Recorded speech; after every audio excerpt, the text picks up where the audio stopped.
We're here with Elliott Hurst with Supernova.com in Toronto, Canada. We just saw Pokin. What did you think of that?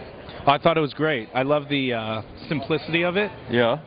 One of the things that we try to do with our company is constantly remind ourselves that it needs to be simplified. It needs to be simplified because people don't like complex necessarily, especially in the world of indie music and bands. So we were talking about the application of how that could perhaps be a good tool for bands. It fits right in with a merchandising strategy. It fits right in with a band-to-fan access or contact or database strategy. And as long as it's simple, it might have a chance with that crowd. Yeah, really. No kidding. Good. I was impressed. So Supernova.com in Toronto, Ontario. Yeah. That's like the land of Facebook, isn't it? Yeah. They love Facebook up there, I tell you. Well, we were born out of a concert company, concert promotions, indie music and indie bands. We've been doing it for 16 years.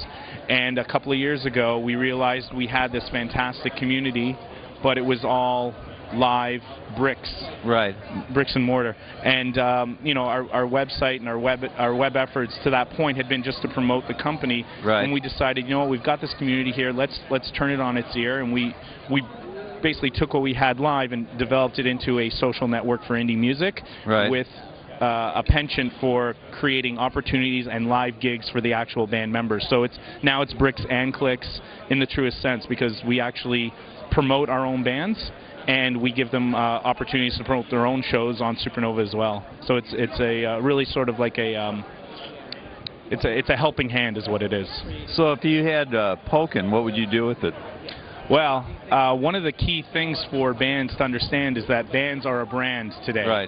And bands generally don't want to be entrepreneurs per se, but essentially that's what they are. They're getting out there and they're pushing their own brand, and you know, the days of monetizing music are severely limited in terms of an indie band. Now you're making your money off live touring, off merchandise, off publishing, and so one of the key things to do is managing your database and growing your database of fans. And that's kind of how a Pokin could apply to that, because if the bands all have Pokins, or the merch booth have Pokins, and the people attending also have Pokins, I mean, it's really dependent on it becoming a pretty ubiquitous type of thing. But if it does, then what you've got is an opportunity for a band to simply update and stay in contact with their bands, and take that contact list and then put it into their Supernova event and fan managing tool, or whatever fan managing tool they use. Would you sell them or give them away, or what?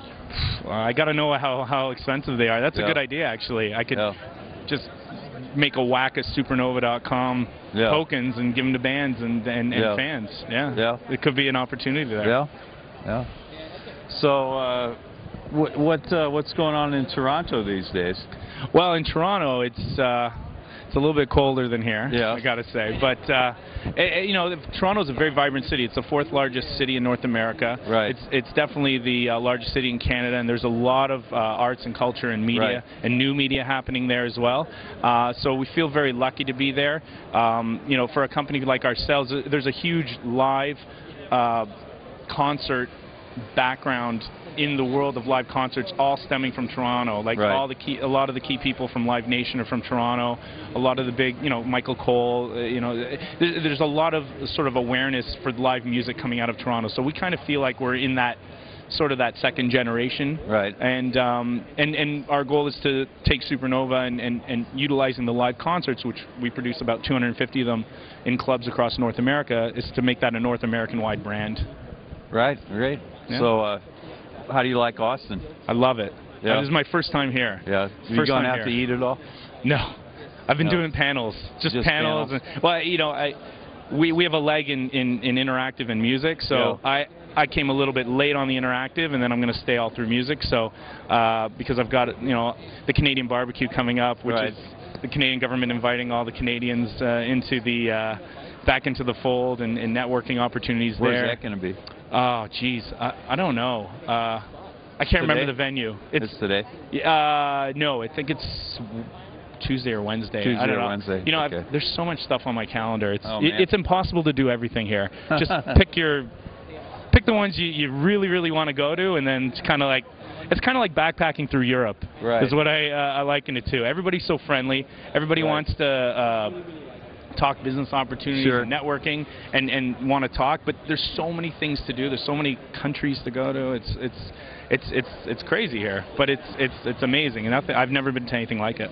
I got to pack up and go. I just remembered made a promise to somebody, Salona Bonewald. I got to go cover her gig. Yeah, good. Good for you. Talking to you, Elliott. Thank you very much. Elliott Hurst, supernova.com, Toronto, Ontario, Canada. Yep. What panel were you on? I've got a core discussion, music discovery equals music chaos in the world of music 2.0. So we're going to be discussing that and how challenging it is to find music in today's age. Because generally, what it used to be is the DJs ruled the roost and the labels told you what to listen to. And now it's very user-generated, but how do you find it?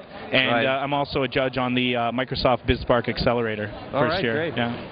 Austin Lifestyles. Thank you. Thank you.